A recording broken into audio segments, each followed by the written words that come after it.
80세 이상 노인 자살률을 보면 세계 단연 1위인데 미국은 80세 이상이 10만 명당 5명 정도 죽어요. 근데 우리나라는 10만 명당 80세 이상이 몇 명이 자살하느냐면 138명이 죽어요. 138명이. 그러니까 둘만 잘 살라고 그러니까 노인들 안 찾아가는 거예요. 그렇게 생존 부모님 안 찾아가는 비율이 140만 명. 670만 명 중에 부모님 생전 안 찾아가는 자식이 140만 명이 할머니 할아버지들한테 안 찾아가는 거야. 그 할머니들은 내가 보기엔 100번 이렇게 얘기했을 거야. 둘만 잘 살아. 그러니까 안 찾아가는 거예요. 한국인들은 제가 보기엔 참 이 삶을 즐길 줄 모르는 것 같아. 사실은 요즘 대한민국에서 아주 재미난 통계가 하나 있어요. 누가 제일 행복하냐? 50대, 60대, 70대 초반이 제일 행복하대. 놀랍게도 여러분들이 제일 행복하대. 왜냐하면 지금 중고등학교들은 공부해서 괴롭지, 대학생들은 시험 보느냐고 괴롭지, 직장인들은 스트레스 받아서 괴롭지, 여러분들은 사실은 그런 괴로움이 거의 없어요. 그냥 또 내 강의는 또 들어가고 내가 이놈들한테 돈 주나 봐라 그리고 그 돈 가지고 알차게 먹고 마시고 노는 분들이 많아요. 500만 원만 남기고 나는 간다 이런 생각 가지고 있는 분들이 많아. 그래서 너는 너, 나는 나. 이게 참 중요합니다. 너는 너, 나는 나예요. 너하고 나하고 엉길 필요는 하나도 없어요. 자식 인생은 자식 인생, 내 인생은 내 인생이에요. 근데 우리는 자기를 위해서 쓰는 거를 못해. 해봤던 적이 없어. 자기를 위해서 1,000원도 써봤던 적이 없어. 1,000원도 벌벌 떠는 분들이 많아. 내가 그렇게 얘기했는데도 1,000원도 벌벌. 여기 많을 거야. 끝까지 아끼다가 죽어. 써보지도 못하고 죽는 분들 많아요. 써보지도 못하고 죽는 분들 많아요. 그러니까 이제 마지막에 죽을 때 뭐라고 그러냐면은 나는 억울해서 못 죽는다고. 나 한번 호강해 보려고 그랬는데 억울해서 못 죽는다고. 호강은 언제 하면 돼? 지금 하면 돼요. 제가 항상 드리는 말씀이지만 내 생일날 내 기억해주는 남편도 없고 자식도 없어. 냉면 먹으면서 눈물 뚝뚝 흘리면서 지질이 복도 없는 년, 냉면 사주는 인간 하나도 없고 내 생일에 왜 내 생일을 남이 차려줘야 돼? 내가 차려주면 되지. 그렇지 않아요? 그러니까 야, 너 60년 동안 70년 동안 애썼다. 내가 오늘 너한테 한턱 쏠게. 네 태어난 날이니까 그럼 내가 가서 먹으면 되지. 그러니까 지질이 복도 없는 년이 먹는 냉면 맛이랑 내가 한턱 쏘고 먹는 냉면 맛은 냉면 맛 자체가 달라요. 여러분들 정말 1,000원을 쓰더라도 멋있게 써. 폼나게 써요. 냉면을 먹어도 뽐나게 나가서 먹어. 눈물 뚝 콧물 뚝 흘리고 그러지 말고요. 행복은요 큰 데 있는 게 아니에요. 여러분은 그동안 얼마나 아끼며 살아오셨나요? 자식 키우느라 가족 건사하느라 나에게는 1,000원도 벌벌 떨면서 그렇게 살아오시진 않으셨나요? 황창현 신부님께서는 써보지도 못하고 죽는 분들에게 어떤 말씀을 하셨을까요? 죽을 때 돼서 나 한번 호강해 보려고 그랬는데 억울해서 못 죽는다고 눈물 뚝뚝 흘리지 않으려면 바로 이렇게 살아라고 하십니다. 영상 후반부에 있는 자신을 버린 아들에게 남긴 어머니의 편지도 꼭 끝까지 들어보셨으면 좋겠습니다. 황창현 신부님의 행복 특강 지금 바로 시작하겠습니다. 영상이 마음에 드신다면 구독, 좋아요, 알림 설정 부탁드립니다. 참예수님, 네, 지금 대한민국은 돈이 흘러 넘치는 나라예요. 뭐 경제가 좋으니 안 좋으니 그래도 지금 수출 같은 경우는 엄청나게 지금 잘 되고 있어요. 계속 흑자고 돈이 참 많은 나라예요. 문제는 배분을 못하는 거죠. 돈이 모자라는 건 아니에요. 1970년대부터 2010년까지 필리핀은 국민소득이 10배 늘었지만은 한국은 82배 늘었어요. 여러분들 정말로 지금 잘 살고 있는 거예요. 우리가 자꾸 위만 봐서 그렇지 지금도 충분히 잘 살고 있어요. 그런데 이렇게 돈이 많은데 정말로 우리가 잘 사는 나라일까요? 여러분들 잘 사는 개념이 뭘까요? 그 집이 강남에 아파트가 100평이 있고 벤츠를 몰고 다니는데 아버지는 맨날 나가서 바람 피고, 엄마는 또 화가 난다고 젊은 사람이랑 바람 피고, 애는 또 엄마 아버지 돈 가지고 매일 바에 가갖고 클럽에 가갖고 놀고, 엄마 얼굴 아버지 얼굴 한번 못 보고 서로 따로 사는 그 집이 잘 사는 집일까요? 그 집은 못 사는 집이에요. 우리가 잘 사는 개념을 좀 바꿔야 돼. 그 집 잘 살아.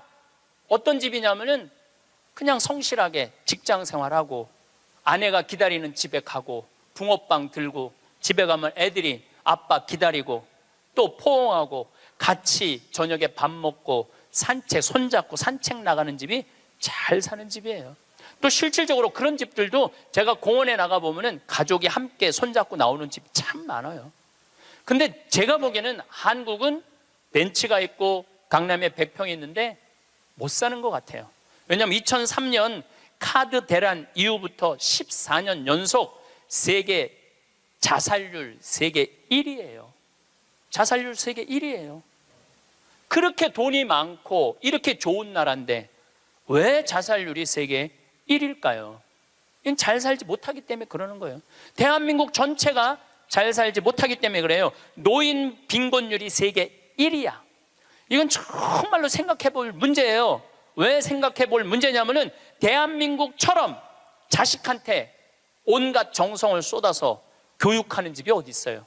있는 돈 없는 돈, 이 등에 있는 뼈 다 뽑아서, 등골에 있는 뼈를 다 뽑아서 자식들 교육하는 나라가 대한민국이에요.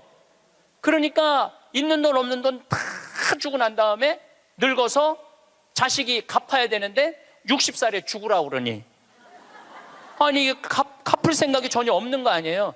그리고 여러분들이 결정적으로 여러분들이 잘못하기 때문에 여러분들 고생하는 거예요. 여러분들 자식들 결혼하면 뭐라 그래? 니네들 우리는 신경 쓰지 말고 니네 둘만 잘 살아. 이거 둘만 잘 살라고 얘기를 하니까 걔네들만 잘 사는 거예요. 그렇게 말하면 안 되죠. 너희들 둘만 잘 살아 이러면은 그 부모는 자식 교육 잘못하는 거예요. 너희들이 이제 주위 사람들이랑 화목하게 지내고, 부모님 공양 잘하고, 애들 잘 키우고, 하느님 일 열심히 하고, 니네들 재능 가지고 나누고 살아. 이렇게 말해도 잘 살까 말까인데 아무것도 신경 쓰지 말고 니네 둘만 잘 살아. 그러니까 아무것도 신경 안 쓰고 둘만 잘 사는 거예요. 그러니까 오늘 이후부터 여러분들 덕담을 해도 그런 덕담을 하지 마세요. 둘만 잘 살라고 그러지 말고 다 같이 잘 살으라고 그래야 돼. 다 같이. 왜 둘만 잘 살아야 돼? 다 같이 잘 살아야지. 대한민국이 왜 돈은 흘러 넘치는데 이 고통을 겪는 줄 알아요?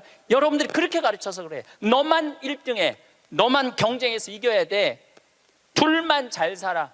이 얘기를 하니까 애들이 이기적으로 되는 거예요. 나눌 줄 모르고. 노동시간 세계 1위인 나라가 대한민국이에요. 직장인 스트레스 세계 1위야.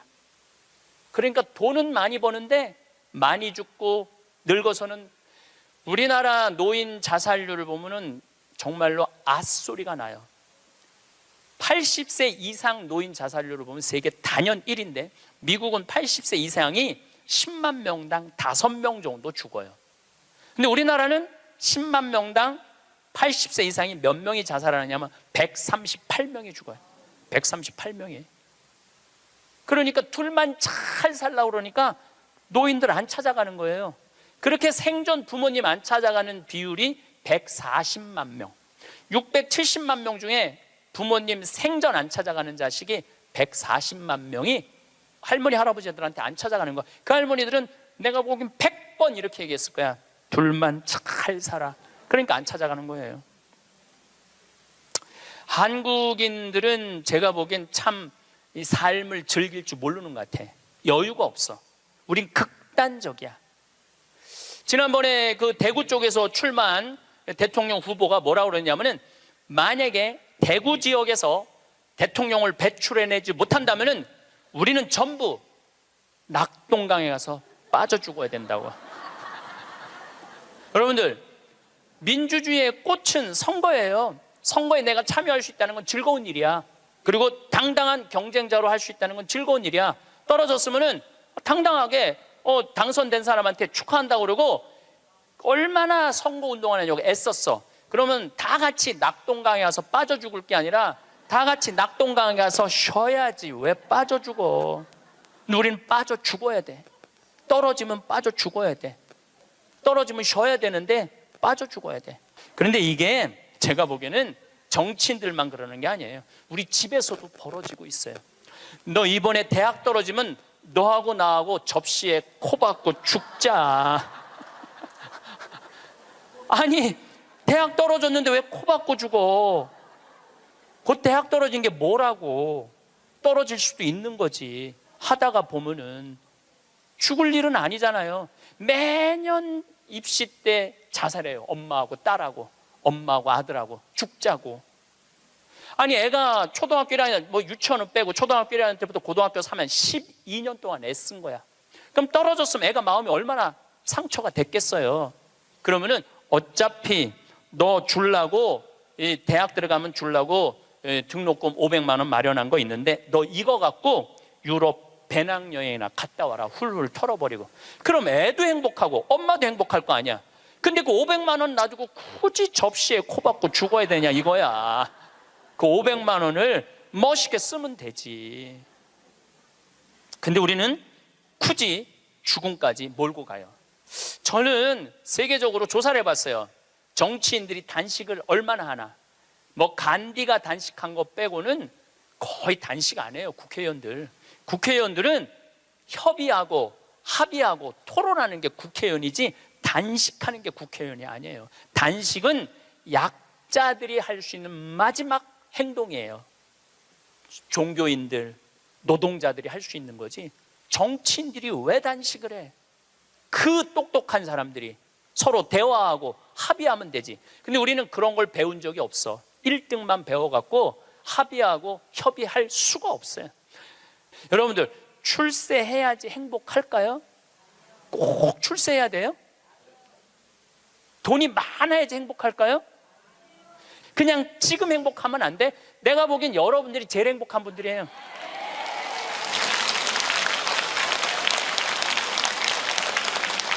여러분들은 감옥에 가고 싶어도 갈 수가 없어. 누가 돈을 줘야지 감옥에 가볼까? 누가 돈을 줘야지. 누가 말을 사줘야지 감옥에 가볼까? 누가 말을 사줘야지. 돈 주는 사람도 없고 말 사주는 사람도 없고. 우리나라 역대 대통령들 한번 생각을 해봐. 이승만 대통령 초대 대통령이야. 그런데 한국에서 죽었어 못 죽었어요? 하와이에서 죽었어. 하와이에서 망명해갖고 대통령이. 박정희 대통령 총 맞아 죽었어요. 김영삼, 김대중 대통령 자기네들이 젊었을 때 민주화 운동하면서 감옥에 많이 갔어. 그러니까 이제 나이 드셔서는 이제 안 간다고. 그래도 뭔가를 해야 될 것 같으니까 아들들이라도 갔다 오라고 아들들 보냈잖아. 아들들. 아버지가 대통령이 했으면 뭐해? 전두환, 노태우 대통령 감옥에 갔잖아요. 감옥에. 노무현 대통령 뛰어내려 죽고. 여러분들 혹시 손자가 너무너무 똑똑해. 아이고 대통령감이야. 이 얘기는 뭐냐면 아이고 꼭 감옥 갈 놈이야. 이 얘기하고 똑같은 거야. 그거는 축복이 아니에요. 우리가 머릿속에서 대통령을 해야지 행복하다, 돈이 많아야지 행복하다, 이걸 머릿속으로 버려야 돼요. 뭐가 대통령 되기까지 얼마나 스트레스가 많아요. 여러분들 대통령들 토론할 때 보면은 봐요. 서로 정말로 저질이에요. 토론하는 걸 보면 저질이에요. 서로 흠집내고. 그럴 사람들이 아니거든. 원래 인품도 좋고 능력도 있는 사람들이야. 근데 그 자리에 가면 그렇게 되는 거예요. 그 자리에 가면. 그럼 뭐가 부러워갖고 대통령을 해요. 그러실 필요 하나도 없습니다. 그 청와대에서 사람을 인선하는데 내가 몇 번째 사람까지 들었냐면 27명까지 골랐는데 당신 장관 좀 해달라고 하니까 난 못한다. 왜? 나는 불법 위장 전입 이런 거 다 걸린다. 그래갖고 27명까지 갔대 지금. 그래갖고 또 골랐는데 난리도 아니야. 들어보니까. 그러니까 그 자리까지 가려고 그러면은 간 쓸개 양심 다 버리고 올라가는 거예요. 뭐가 그런 게 부러워. 여러분들은 간 쓸개 내버릴 이유가 하나도 없어. 여러분들은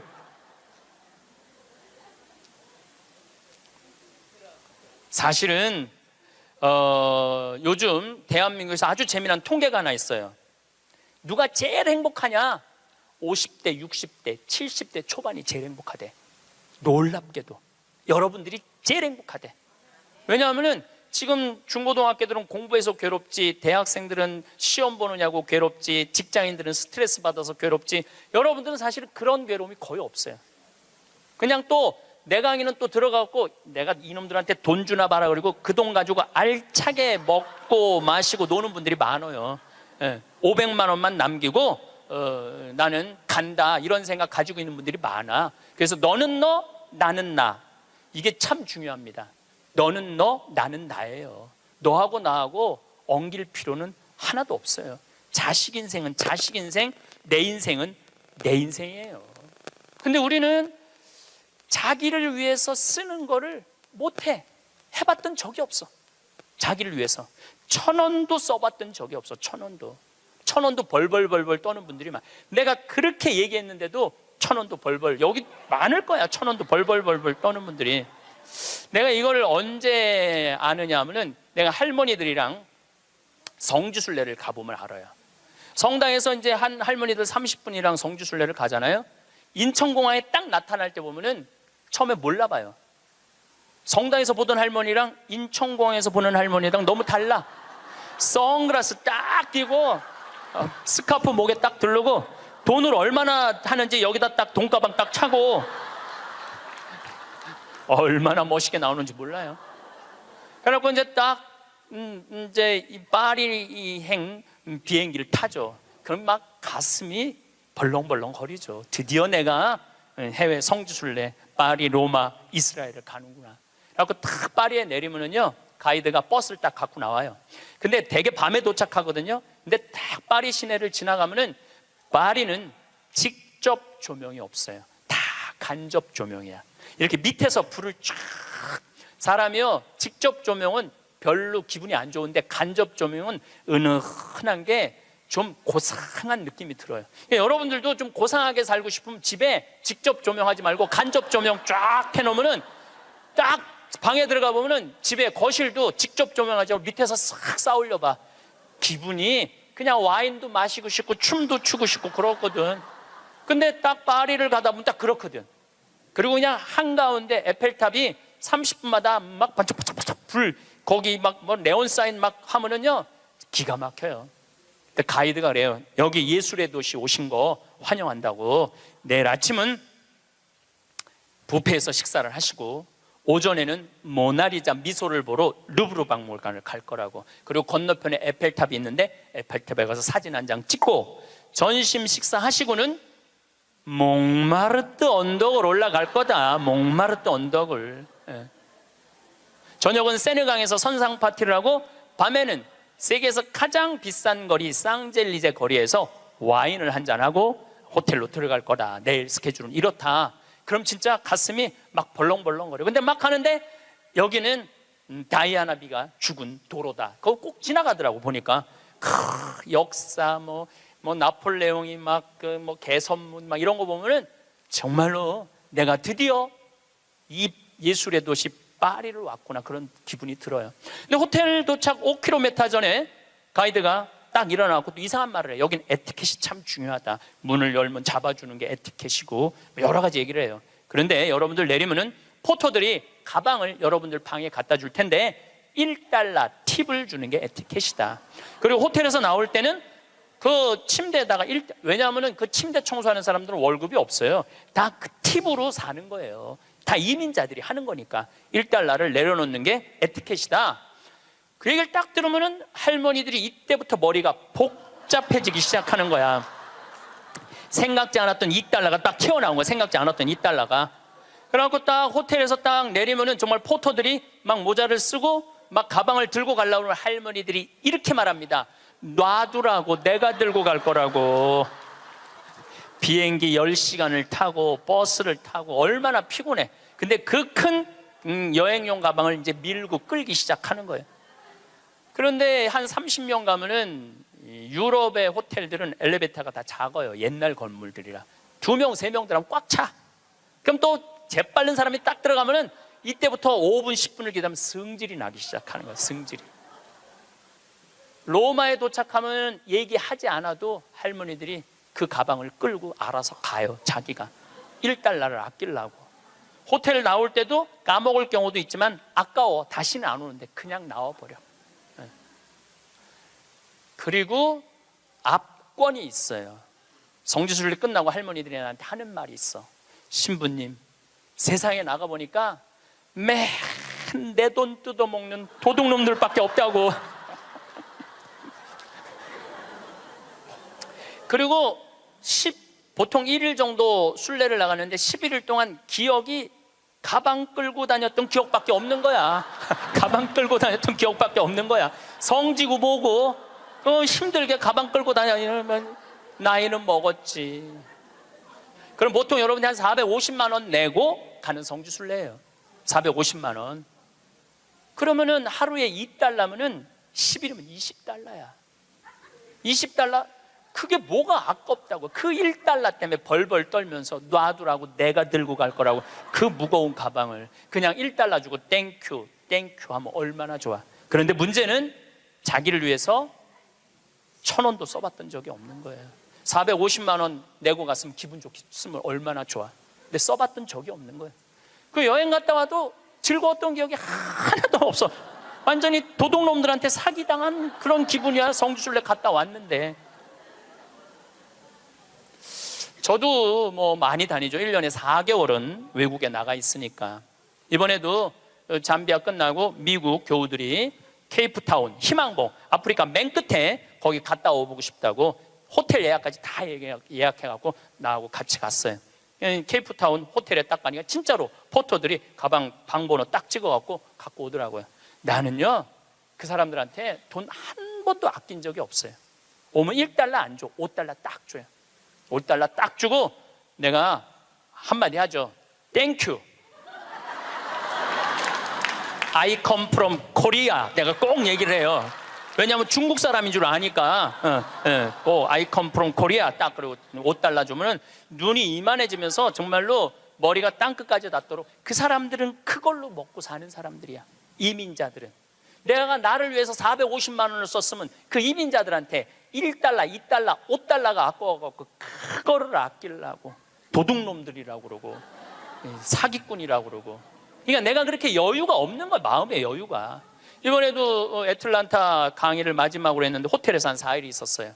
4일이 있었는데 마지막 날은 거기다 내가 $10 딱 놓고 썼어요. 편지. 그 사람 이민자야. 편지를 항상 써요. 저는 마지막에 Thank you, God bless you, I come from Korea. 딱 이렇게. 얼마나 좋아. 그거 쓴다고 내가 망하는 것도 아니고. 그 사람은 그걸 받음으로써 하루에 기쁨이 있잖아요. 내가 남에게 무언가를 나눠줄 수 있는 큰 기쁨, 주는 기쁨이 있어야 되는데 우린 끝까지 아껴. 근데 문제는 그걸 아껴갖고 정말 또 행복한 데 쓰면 좋은데 끝까지 아끼다가 죽어.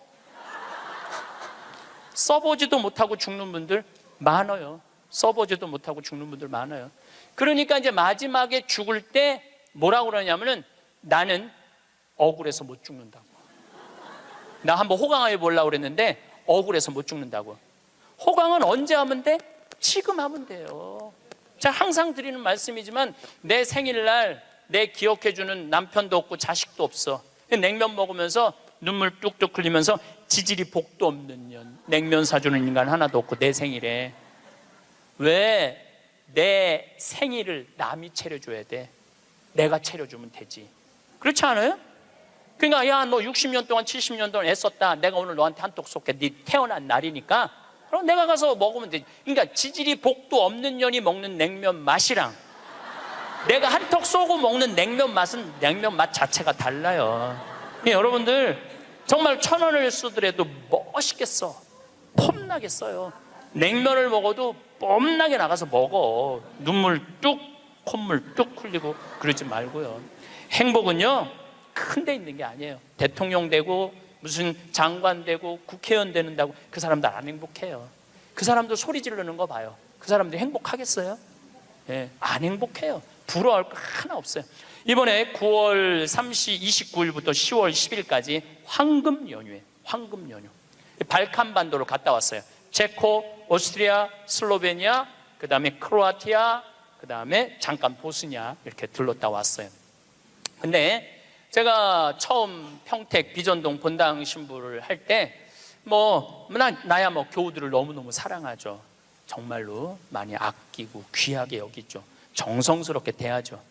근데 이제 내가 평창에 들어가니까 이제 본당이 없잖아요. 그 이제 연말만 되면은 나를 찾아오는 비전동 교우들이 있어. 그 나는 이제 연말이 되면 모든 에너지를 다 빼갖고 아무도 만나기 싫어. 와도 쳐다도 안 봐요. 세배하러 왔는데 무슨 세배냐고. 그런데 10년 동안 내가 보든 안 보든 자기네들끼리 밥 먹고 가도 10년 동안 변함없이 오는 친구들이 있어요. 근데 한 3년 전인가 4년 전에 또 세배라고 왔는데 내가 찬밥 대우를 했는데 마음이 좀 미안하더라고요. 근데 보통 저 같은 경우는 3년, 4년 후까지 스케줄이 보통 이렇게 보거든요. 근데 4년 전에 보니까 2017년 딱 황금 연휴 10일이 딱 걸려 있더라고요. 그래서 정말로 평범한 친구들이에요. 야, 2004년 후에 황금 연휴 10일이 있다. 나하고 그때 내가 온전히 너희들하고 같이 여행 갈게. 그랬더니 이 친구들 한 30명이 한 달에 20만 원씩 3년 동안 개를 모았어. 그러니까 한 달에 20만 원이면 240만 원에 거의 700만 원을 모은 거예요. 여행비는 한 400만 원밖에 안 되는데. 그래갖고 이번에 여행을 갔다 왔어요. 그런데 기가 막히더라고요.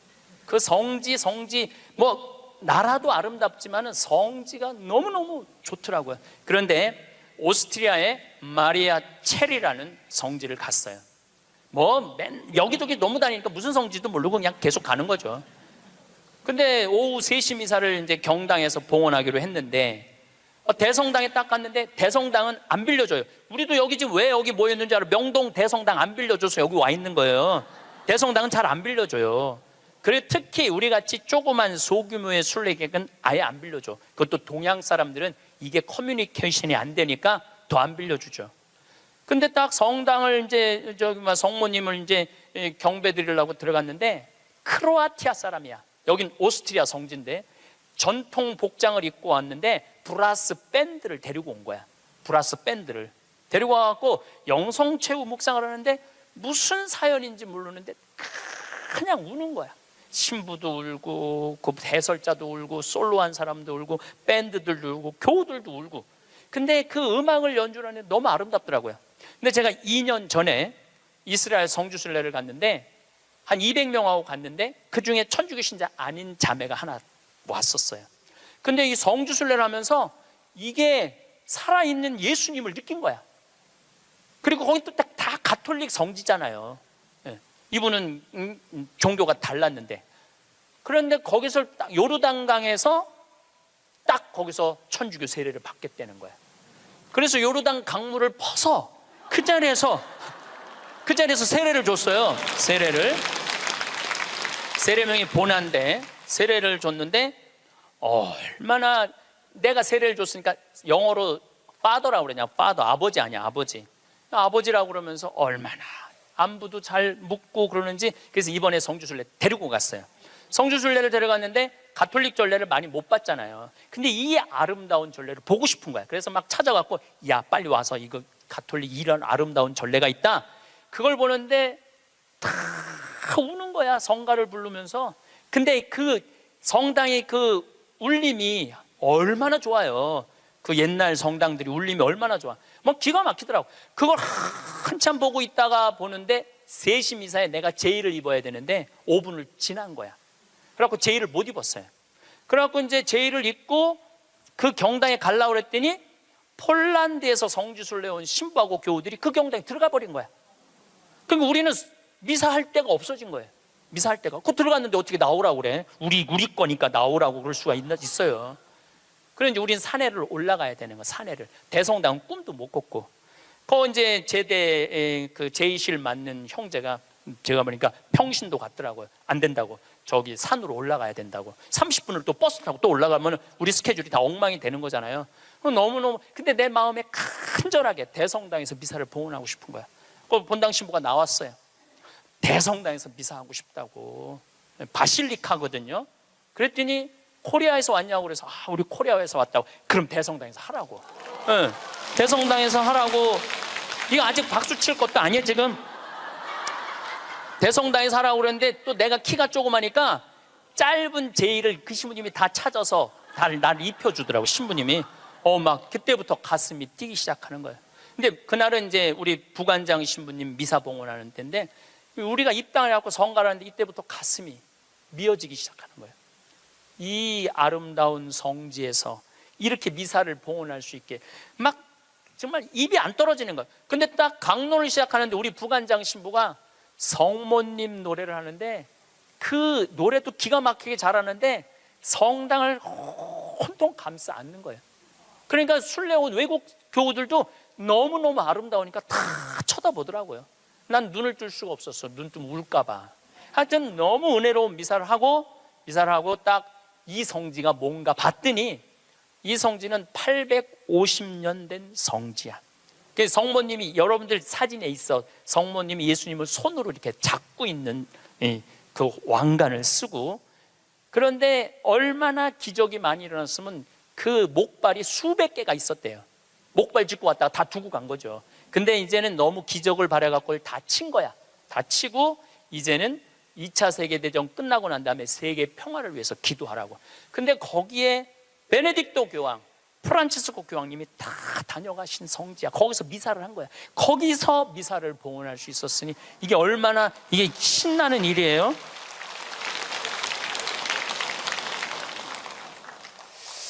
저는 그 은혜로운 미사를 봉헌하고, 물론 그 성당뿐만 아니라 곳곳의 성당에서 미사할 때마다 은혜를 너무나 많이 받았어요. 그런데 나하고 같이 30명이 성주순례를 갔는데 거기 있는 분들은 다 일반 직장인들이야. 그냥 직장인들. 그렇게 열심히 신앙생활하고 신부한테 그렇게 잘하고 그렇게 착하고 성실하게 살아왔으면 그 정도는 누릴 자격이 있는 거예요. 그리고 여러분들이 부부가 평생 버는 돈이 23억이래요.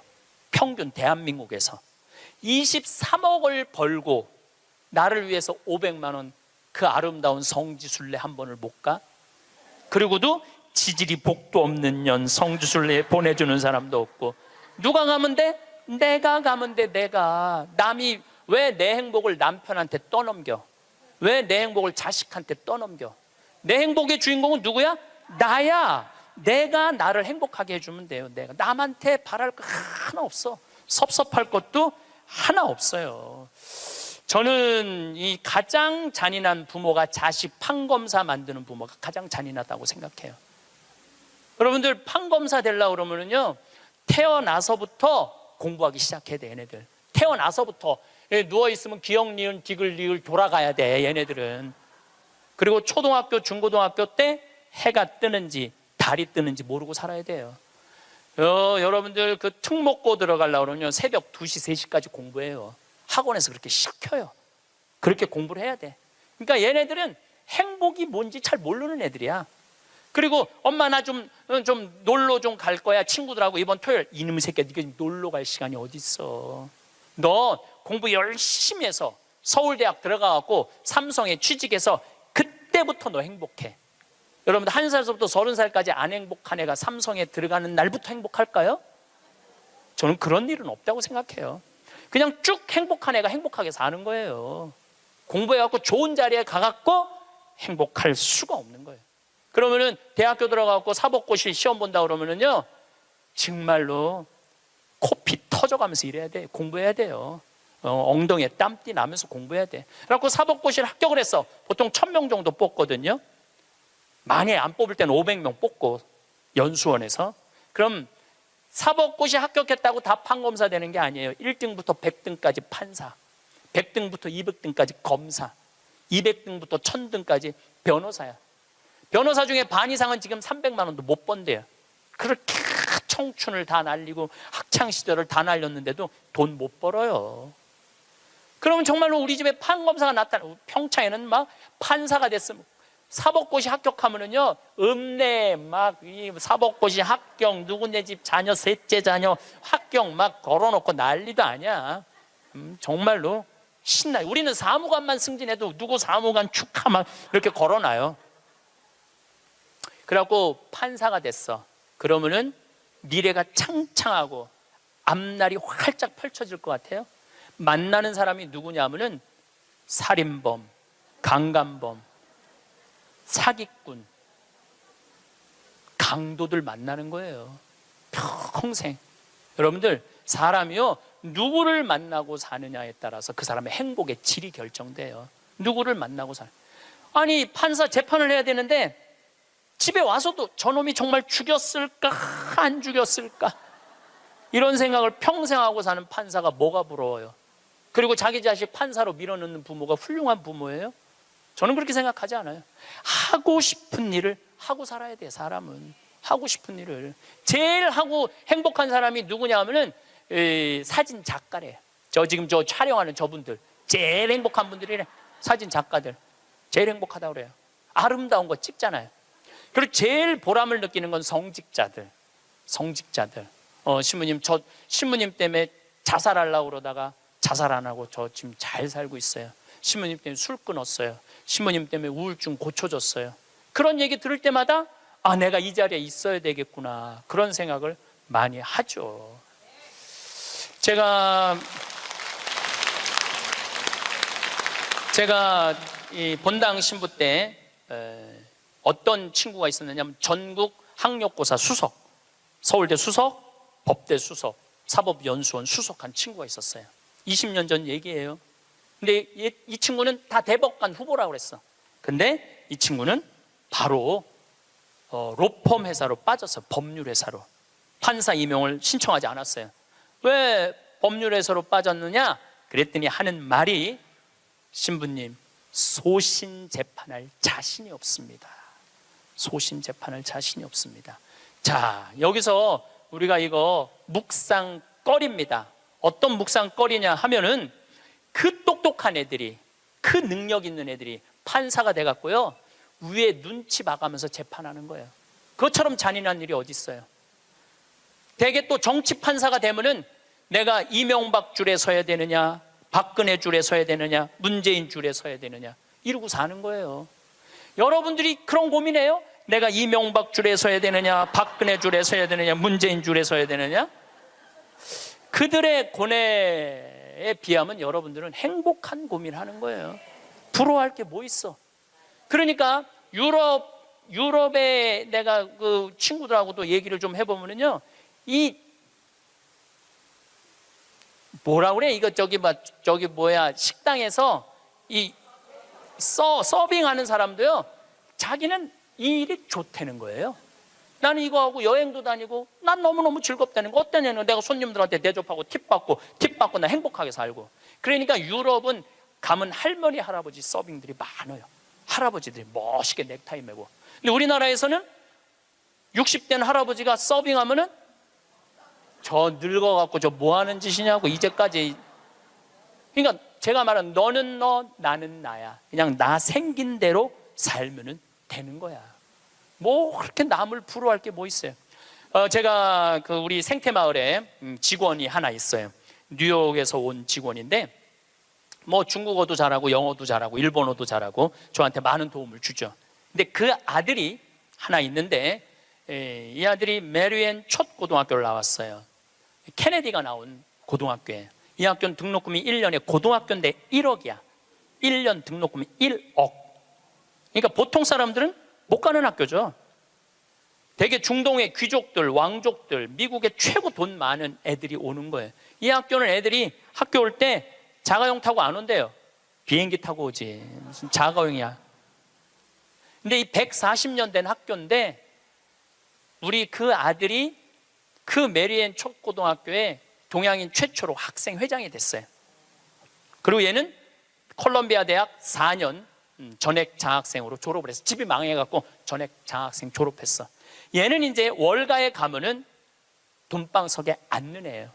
왜 돈방석에 앉느냐면 그 많은 친구들한테 야, 여기 펀드 좀 넣어라. 그러면은 수백만 달러를 벌 수 있는 애래요. 그 원래 그렇게 간대, 걔네들 그 코스가. 근데 얘는 한국에 평창에 와갖고 아버지한테 한다는 소리가, 아버지, 나 연극하고 싶어. 지금 집이 망해갖고 돈 벌어도 현찰을 판국인데 또 연극을 한다는 거예요. 근데 저는 제 주위에 있는 모든 사람들한테 똑같이 하는 얘기가 있어요. 인생은 하고 싶은 걸 하고 살아야 된다. 여기 계신 분들은 하고 싶은 거 못 하고 살았어요. 왜?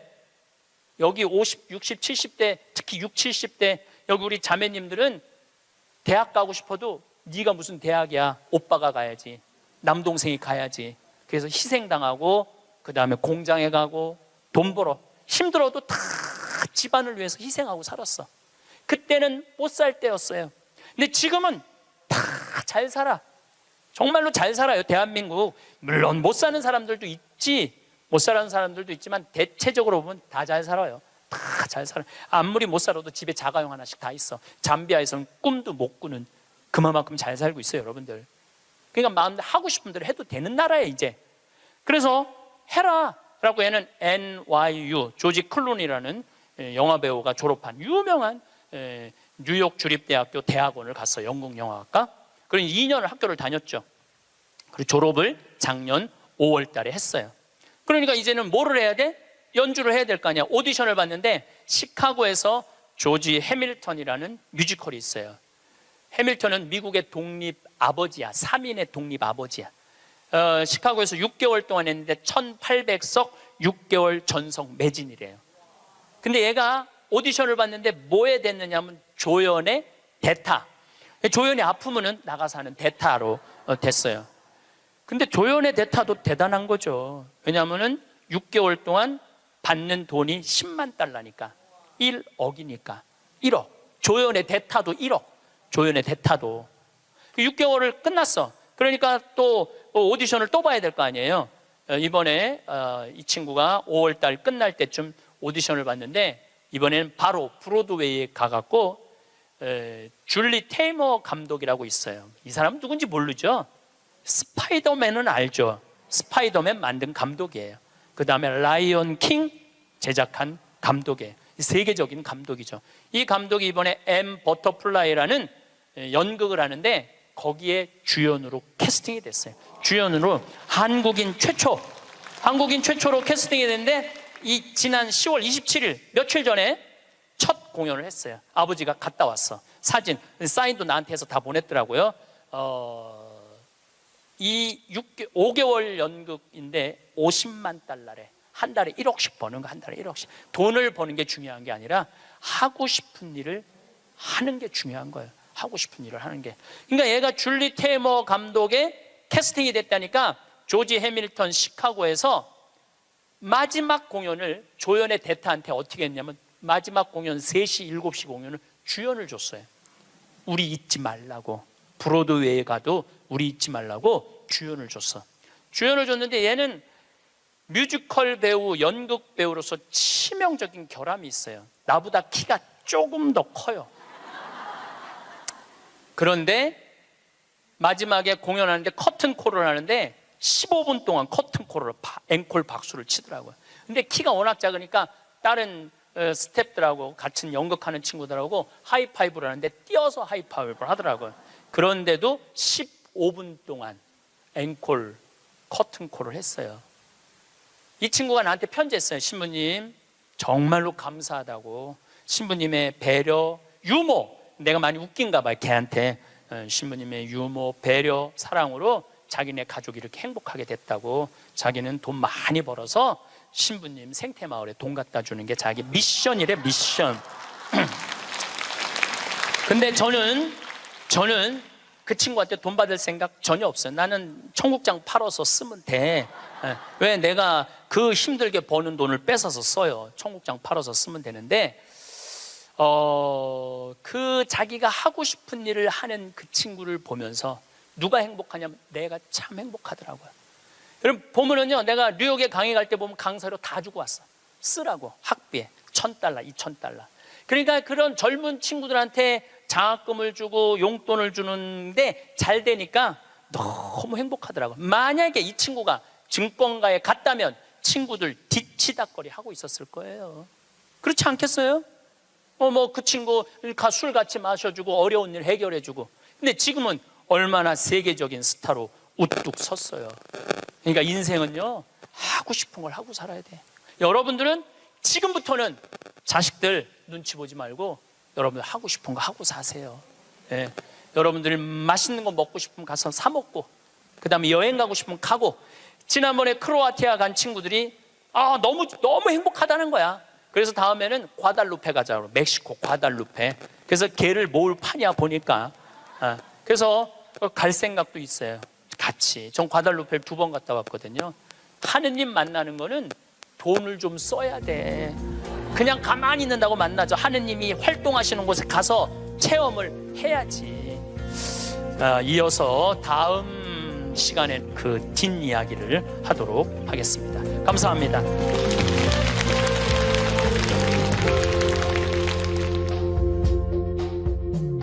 여러분은 자식이 처음 세상의 빛을 보았던 그때를 기억하시나요?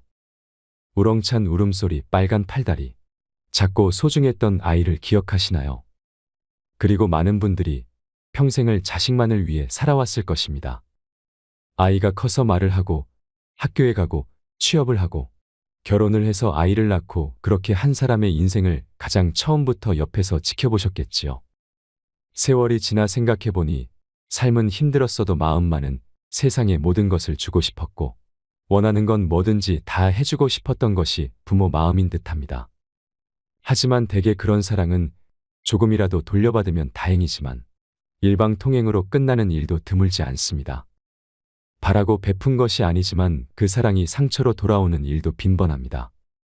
어떤 할머니 이야기를 들려드리겠습니다. 신씨 할머니는 해방 전에 서울에서 태어났습니다. 일찍이 시집을 가 오랜 기간 아이가 생기지 않아 고생하다 30의 늦은 나이에 아들을 보았습니다. 세상을 다 가진 듯 기뻤지요. 그 당시는 모두가 경제적으로 힘든 시기였는데도 불구하고 신씨 할머니는 자신이 입는 것, 먹는 것을 아껴가며 자식을 키웠습니다. 남편도 성실히 일했기에 오손도손 소박하게 살 정도는 되었습니다. 그리고 아들이 국민학교에 입학한 이듬해 신씨 할머니는 남편을 하늘로 떠나보냈습니다. 췌장암이었는데 병을 발견했을 땐 이미 손 쓸 수 없이 늦어 제대로 된 치료도 해보지 못하고 보낼 수밖에 없었다고 합니다. 뭐가 그리 급해서 어린 아들을 두고 가 버리세요. 나는 혼자 어떻게 살라고요. 아들을 끌어안고 흐느끼는 그 모습이 그렇게 애처로울 수가 없었습니다. 30대 젊은 나이에 남편을 잃고 삶이 막막해졌습니다. 하지만 언제까지 눈물만 흘리며 쓰러져 있을 순 없었지요. 당장 하루하루 먹고 사는 문제를 해결하느라 눈물도 금방 말라버렸습니다. 그날 이후로 신씨 할머니는 안 해본 일이 없었습니다. 파출부 일을 하기도 했고 신발 공장이나 식당에서 일을 하기도 했습니다. 일할 수만 있다면 가리지 않고 닥치는 대로 했습니다. 그렇게 없는 형편에 아들을 대학까지 보내고 의사를 만들었습니다. 동네에선 개천에서 용이 났다며 놀라워했고 아들은 신씨 할머니 인생의 유일한 자랑이었지요. 거기다가 수십 년의 고생을 보상받는 건지 그 사이에 남편이 남기고 간 사망보험금으로 샀던 작고 허름한 빌라가 재개발이 되었습니다. 그리고 시장에서 일하다 우연히 넘겨받은 생선 가게가 대단히 잘 되는 바람에 살림이 피게 되었습니다. 애딸린 가난한 과부라고 손가락질 받던 게 엊그제였는데 신씨 할머니는 이제 누가 보아도 부러울 만한 삶이 되었습니다. 여보, 하늘에서 보고 있죠. 우리 아들은 의사가 됐고 나도 이제 먹고 살만해졌네요. 이제 걱정 말아요. 아들은 어여쁜 처자와 결혼해서 아이를 낳았습니다. 신씨 할머니는 굽은 허리로 낮엔 시장에서 일을 했고 저녁엔 아들네에서 손자를 돌보았습니다. 그렇게 지내다 어느 날 아들이 말했습니다. 엄마 그러지 말고 집 정리하고 들어와서 사세요. 됐다. 이렇게 왔다 갔다 하면 되지. 내가 불안해서 그래요. 허리도 안 좋은 양반이 혼자 지내다가 무슨 일이라도 있으면 어떡하시려고. 그리고 어차피 애 봐주러 매일 오는데 그냥 같이 살면 좋지. 신씨 할머니도 그러고 싶은 마음은 있었지만 아무리 편하게 대한다 해도 자신은 시어머니이기 때문에 며느리가 불편해할까 걱정이 되었습니다. 그러면 엄마 사는 집 팔아서 병원도 차릴 수 있잖아요. 대학 병원에서 근무하던 아들은 개원을 하고 싶어 했습니다. 금전이 부족해 대출을 알아보고 있다곤 들었는데 아들 말을 들어보니 신씨 집을 팔아 그 돈을 마련하면 좋을 것 같았습니다. 서울 집값이 많이 올라서 아들에게 큰 보탬이 될 듯 했던 것이지요. 그리고 손자도 봐주고 하면 아들 부부의 짐이 되지는 않겠지 하는 마음에 아들 뜻대로 하기로 했습니다. 그렇게 신씨 할머니는 살던 집을 정리하고 아들네 집으로 들어갔습니다. 그리고 아들은 떵떵거리며 개원을 했습니다. 신씨 할머니는 아들 손자와 함께 지낼 수 있어서 더할 나위 없이 행복한 날이었습니다. 옛날과는 다르게 풍족해진 삶에 모든 불행은 끝이 났다고 생각했습니다. 아들의 병원 재정이 나빠지기 전까지만 해도 그러했지요. 엄마, 저 좀 도와줄 수 있어요. 얼마가 더 필요한데 그러냐. 지금 당장 막아야 하는 돈이 3억이에요. 서서히 기울기 시작한 병원에 야금야금 돈을 메꾸다 보니 아들 부부는 경제적으로 무척 힘든 상황이 되었습니다. 신 씨는 그동안 모아둔 돈이 꽤 있었습니다. 하지만 그 돈을 모두 내주게 되면 신 씨는 그야말로 빈털터리가 되는 셈이었지요. 아들에게 손 벌리지 않도록 열심히 노후 대비를 해둔 것이었습니다. 하나 남은 마지막 비상금이었지요. 이제 벌이도 없을 텐데 그걸 다 줘버리면 죽을 때까지 아들에게 의탁해 살아가는 수밖에 없었습니다. 모든 걸 다 주어도 아깝지 않은 자식이었지만 신씨 할머니는 망설일 수밖에 없었습니다. 병원이 잘 돼야 우리 다 같이 길바닥에 나앉지 않는 거잖아요. 아들은 신씨 할머니를 계속 설득했습니다. 나 몰래 숨겨둔 돈 없냐며 매일매일을 그렇게 달달 볶았습니다.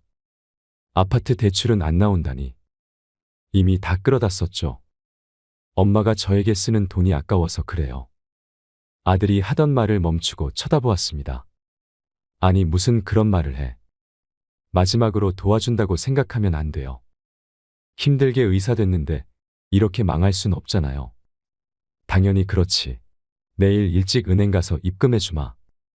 신씨 할머니는 어쩔 수 없이 아들 말대로 해야겠다 마음먹었습니다.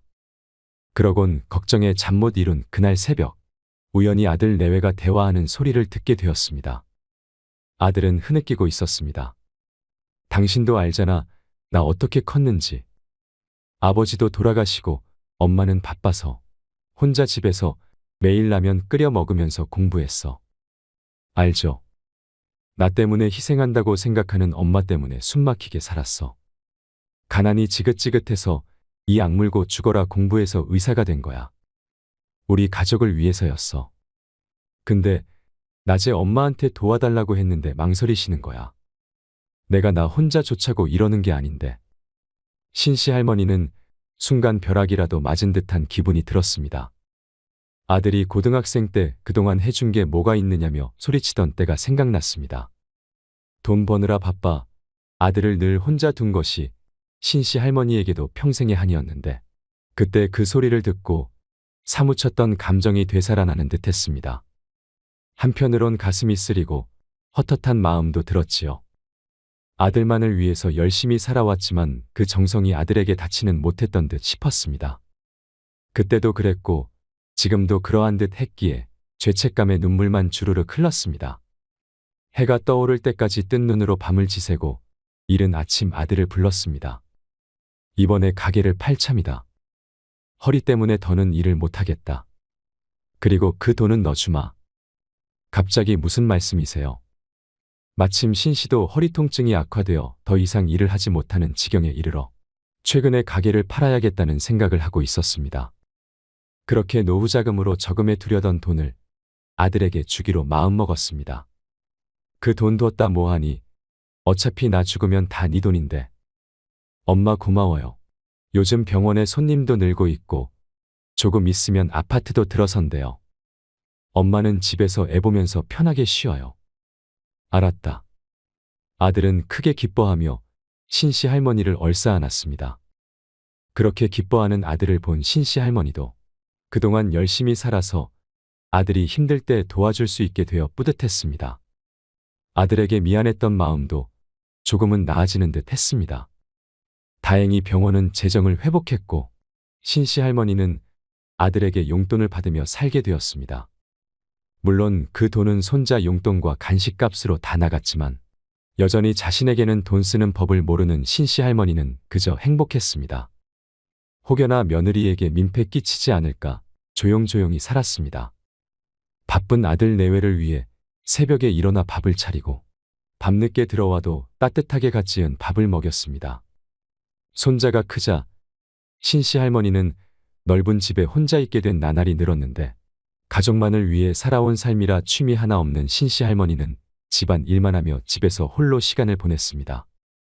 그렇게 신씨 할머니의 등은 더 굽고 세월은 흘러 손자가 대학을 갔습니다. 아들의 아들이 커가는 모습을 지켜보는 일도 행복했습니다. 하지만 그런 신씨 할머니를 비웃듯 불행은 예고 없이 찾아왔습니다. 어머니 뭐 하고 계세요? 뭐 하긴 밥 차리지. 애비도 얼른 나와서 밥 먹으라 그래라. 며느리의 새파랗게 질린 얼굴에 의아해져서 말했습니다. 왜 그래, 배 안 고파? 그래도 밥은 먹어야지. 분주하게 반찬을 놓고 상을 차려내는 것을 며느리가 막았습니다. 어머니 30분 전에 밥 먹었잖아요. 무슨 그런 장난을 치니? 언제 밥을 먹었다고? 할머니는 며느리 말에 어리둥절했습니다. 아들도 방에서 나와 신씨 할머니를 쳐다보았습니다. 내 정신 좀 봐. 방금 밥 먹었지. 요새 자꾸 깜빡한다. 그러곤 다급히 방으로 들어갔습니다. 방문을 닫은 신씨 할머니는 떨리는 손을 부여잡았습니다. 깜빡했다고 하지만 사실 전혀 기억나지 않았습니다. 80이 넘은 나이에도 불편한 허리 말고는 크게 아팠던 적도 없었습니다. 병원에 들락날락 하느라 자식 힘들게는 안 해서 다행이라고 여기며 살았습니다. 최근에 건망증이 심해진 것 같다고 아들 내외에게 타박을 받았던 일이 여러 번 있었는데 이번과 같은 일은 처음이었습니다. 아무리 생각해내려 해도 머릿속이 안개가 낀 것처럼 뿌옇게 흐렸습니다. 내가 아무래도 노망이 났나 보다. 이후에 아들과는 그 이야기를 입 밖으로 꺼내지 않았습니다. 신씨 할머니는 아무 일도 없었다는 듯이 굴었고 아들도 말을 아꼈습니다. 하지만 숨긴다고 숨겨지면 병이 아니라고 하지요. 오늘 지훈이 늦게 들어온대요. 지훈이 밥은 차리지 마세요. 지훈이? 지훈이가 누구야? 오늘 손님이 온댔나? 네, 어머니 손자 지훈이요. 아 그래, 내 손자 이름이 지훈이야. 이놈의 건망증이 이름도 까먹었네. 멋쩍은 웃음으로 대화를 얼버무렸습니다. 전화번호 이름 같은 걸 까먹는 건 예사였고 가스불을 켜놓은 상태로 외출하기도 했습니다. 하루는 장 보러 나갔다가 집을 못 찾아 헤맸던 날도 있었습니다. 늦게까지 들어오지 않는 신씨 할머니에게 전화를 건 손자 덕분에 집에 무사히 돌아올 수 있었습니다. 이런 나날이 늘다 보니 이제는 더 이상 피할 수만은 없게 되었지요. 아들은 신경을 쓰느라 날로 예민해졌습니다. 무언가 깜빡하는 날에는 화를 내기도 했고 외출도 못하게 막을 정도가 되었습니다. 정신도 온전치 못한데 어딜 돌아다니신다는 거예요. 제발 가만히 좀 계세요. 신씨 할머니 본인도 한마디 하기도 어딜 나가기에도 불안해서 방 안에만 틀어 박히게 되었습니다. 집안 분위기는 살얼음 위를 걷는 듯 했습니다. 몇 날 며칠 동안 아들 내외 방의 불은 밤늦게까지 꺼지질 않았습니다. 신씨 할머니도 근심은 깊어갔지요. 증상은 심한 건망증처럼 가끔씩 찾아왔는데 그때를 알 수가 없기에 대부분 멀쩡함에도 불구하고 모두를 불안에 떨게 했습니다. 자신 때문에 며느리는 늘 집에서 원치 않는 감시자 역할을 해야 했습니다. 며느리도 힘들겠지만 신씨 할머니의 마음은 더 불편했습니다. 그러니 고민이 안 될 수 없었지요. 아마도 밤새 아들 내외가 의논하는 이야기와 신씨 할머니의 고민이 일치한 것이 이 때문이었겠지요. 아들이 신씨 할머니를 거실로 부른 그날, 방문을 열며 스스로도 결론을 내렸습니다. 아들이 무겁게 입을 떼었습니다. 어머니 지금 좀 편찮으시니? 아들의 말이 끝나기도 전에 신씨 할머니가 먼저 말했습니다. 안 그래도 내가 할 말이 있었는데 잘 됐네. 요양원이 그렇게 좋다더라. 가면 친구들도 사귀고 이것저것 다 해주니깐 정말 편하대. 그렇게 아들의 말을 끊고 할 말을 쏟아내었습니다. 아들은 대답이 없었습니다. 저기 슈퍼집 김씨도 요양원에 갔다는데 얼굴이 그새 폈단다. 밥도 잘 나오고 아주 살판났다더라. 너가 그것 좀 알아봐라. 이제 나도 친구도 사귀면서 내 인생 살아보련다. 한참을 말이 없는 아들을 거실에 남겨두고 방으로 들어왔습니다. 평생 고생시킨 아들. 아빠도 없이 혼자 잘 커주어서 의사도 되고 이제 탄탄대로를 달리며 삶이 좀 편해지나 했는데 자신이 걸림돌이 될 수는 없었습니다. 차라리 암에 걸렸다면 때가 되었구나 했겠지만 치매는 본인뿐만이 아니라 가족의 삶도 송두리째 앗아갈 수 있는 무서운 병이라는 생각이 들었습니다. 아들이 반대했어도 제 발로 가겠다 했을 텐데 아들도 마침 그 이야기를 꺼내려 하기에 마음의 짐이라도 덜어주자 하여 먼저 말을 꺼냈습니다. 하지만 말은 그렇게 했지만 어떻게 슬프지 않을 수 있겠나요? 끝내 그러지 마시라. 그런데 안 보낸다라고 말하지 않는 아들에 대한 야속함이 피어났습니다. 그러다 이내 고개를 저었습니다. 다른 사람도 아니고 신씨 할머니가 어찌 아들의 발목을 잡을 수 있을까요? 그날로 할머니는 짐을 쌌습니다. 요양병원에 들어가는 데까지는 일사천리였습니다. 그날엔 아들 부부와 손자까지 함께했습니다. 할머니 내가 자주 올게. 심심하면 전화해. 신씨 할머니 손을 잡고 큰 손자가 슬퍼하며 말했습니다. 그래 내 새끼 공부 열심히 하고 할미가 전화할게. 엄마 갈게요. 불편한 데 있으면 꼭 말씀하세요. 그래 밥 잘 챙겨 먹고 내 걱정은 말아라. 그렇게 할머니는 홀로 남겨졌습니다. 요양병원은 사건 사고로 하루라도 바람 잘 날 없었는데 그 속에서도 신씨 할머니만은 외떨어진 섬처럼 혼자 떠 있었습니다. 아들이 의사라면서요? 대단하네. 그런데 면회는 안 오나요? 네, 우리 아들 대단해요. 아들은 병원 때문에 너무 바빠요. 2주에 한 번씩 오던 아들은 점차 한 달에 한 번, 두 달에 한 번 발길이 뜸해졌습니다. 다음 달까지는 바빠서 못 갈 것 같아요. 지훈이도 학교 일이 바쁘다네. 그렇게 바쁘다고 찾아오지 않은 것이 벌써 반년이 되었습니다. 그전 면회도 반년 만에 찾아온 것이었지요. 면회를 오는 날이면 하루 종일 들떠 있었습니다. 하지만 그것도 이미 오래전 일이 되어버렸습니다. 신씨 할머니는 그렇게 4년간 요양병원에서 지냈습니다.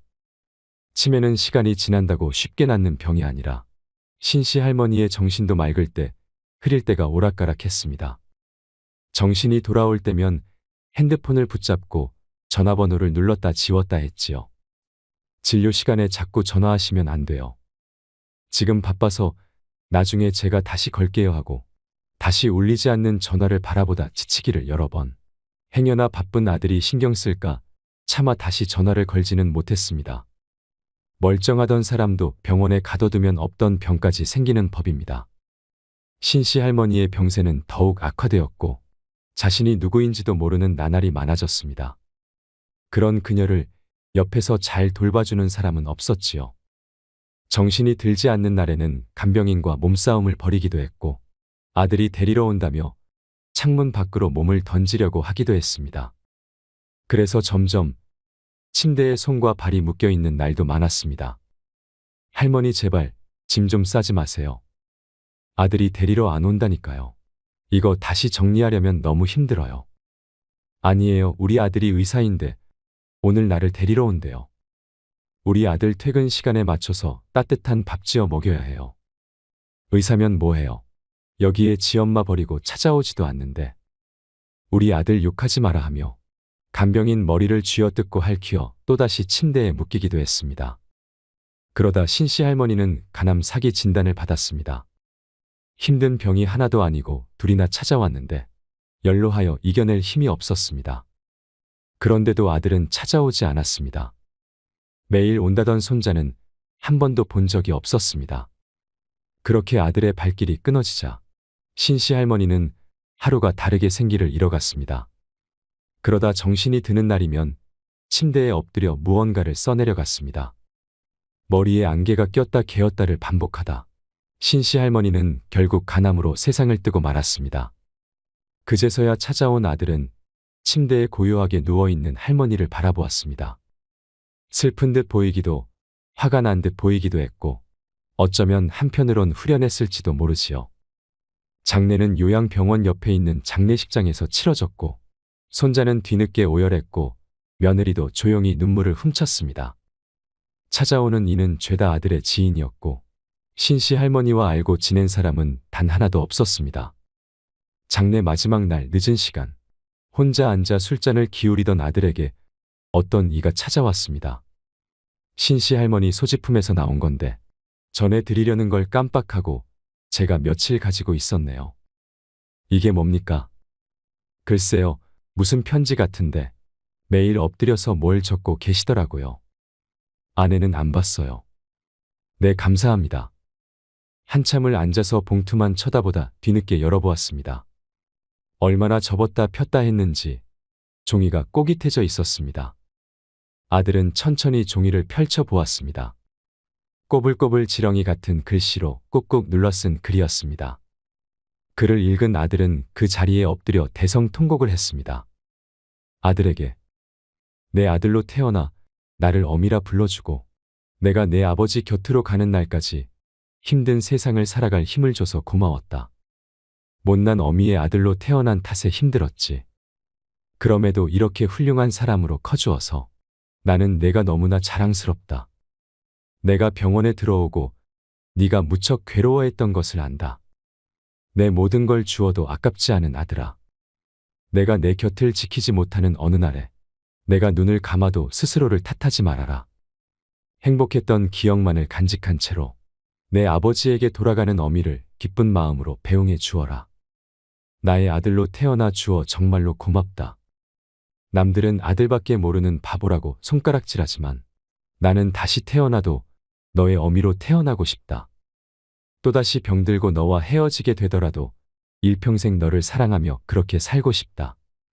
너는 나의 유일한 기쁨이고 사랑이었다. 떠나는 발걸음 무겁지 않도록 이곳에서 내내 행복하길 바란다. 고맙다. 아들아. 자신의 인생보다는 아들의 인생을 위해서 살았던 신씨 할머니. 자식만을 위해 헌신한 그녀를 보고 손가락질하는 이도 있었겠지만 신씨 할머니는 또다시 태어나도 같은 선택을 할 것이라 생각하였습니다. 자식에게 퍼부은 사랑이 되돌아오지 않는다고 이미 준 사랑을 다시 거두어 드릴 수 있을까요? 부모는 그런 것이지요. 아들은 뒤늦게 어머니의 사랑을 깨닫는다 하여도 이미 늦은 것이고 나중에 자신의 자식이 커봐야 땅을 치고 후회할 것입니다. 많은 이들이 자식에게 모든 것을 주지 말아라, 헌신하지 말아라 쉽게들 말합니다.